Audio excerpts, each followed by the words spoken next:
like you is. You can't come to worship on Sunday and cuss out Susie on Monday.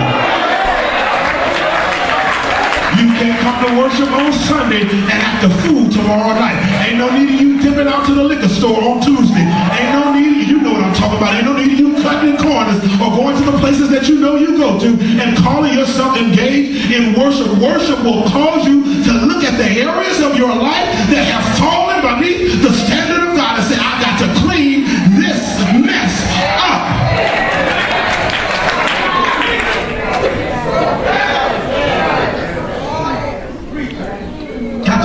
Myself up.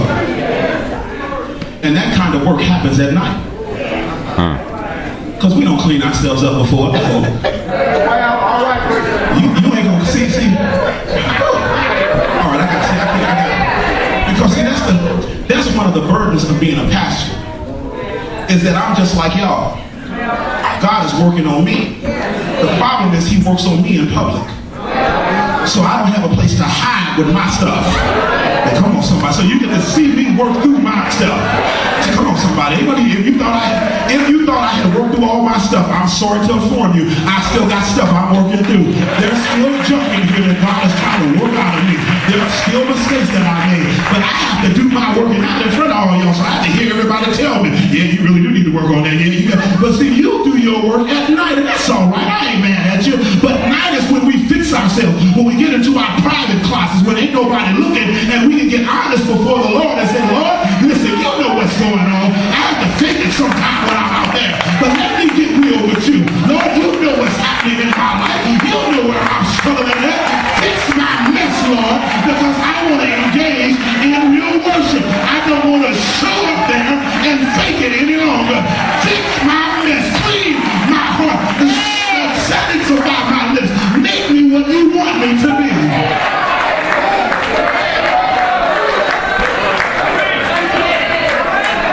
And to those of you that are willing to work on your mess, even if it's at night, God is saying that you're in the right place because you can engage in worship. Now listen, look over here, and I'm going to go ahead and get out your way. But look here what the text says, because I'm not able to get to the first verse. Let's move to the second one right quick. Look at what it says. So he says to those folks, if you're willing to work on your mess, having identified who he's talking to, he now goes to the what and the how. I want you to throw your hands up and worship me.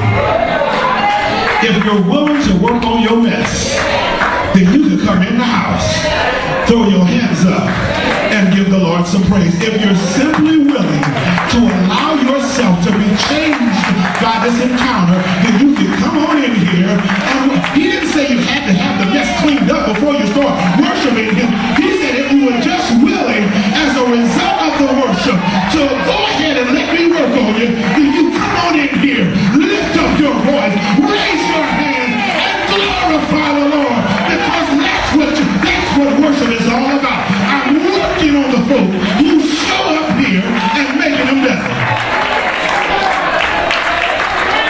That's why I have you here. Okay. So you're in the right place. You can lift up your hands in the sanctuary and bless him. The reason I'm here is because I'm a mess. And when I got here, I started worshiping him. But in the process of worshiping him, I realized I was still in more of a mess.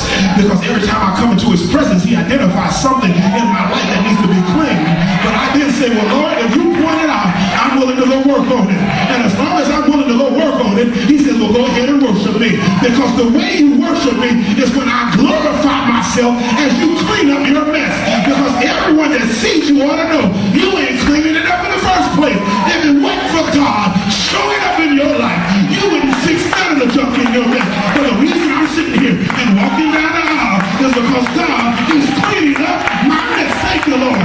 The more I think about it, the happier I get. The happier I get, the more I worship. The more I worship, the more you point out. The more you point out, the more you work on. The more you work on, the happier I get. The happier I get, the more I worship. On and on and on.